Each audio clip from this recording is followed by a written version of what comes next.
Narito na ang nagbabagang balita sa oras na ito.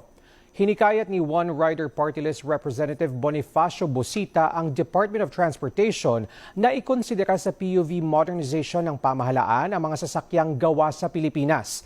Sinabi ni Busita sa motu proprio hearing ng House Committee on Transportation na higit na mas mura ang locally manufactured jeepneys kaysa sa mga imported.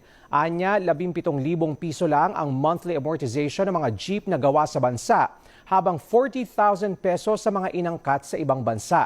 Samantala, pinahayag ng LTFRB na rerepasuhin nila ang implementasyon ng PUV Modernization Program. Ito'y para matugunan ang mga hinaing ng mga driver at operator na sumapi sa mga kooperatiba o kumpanya.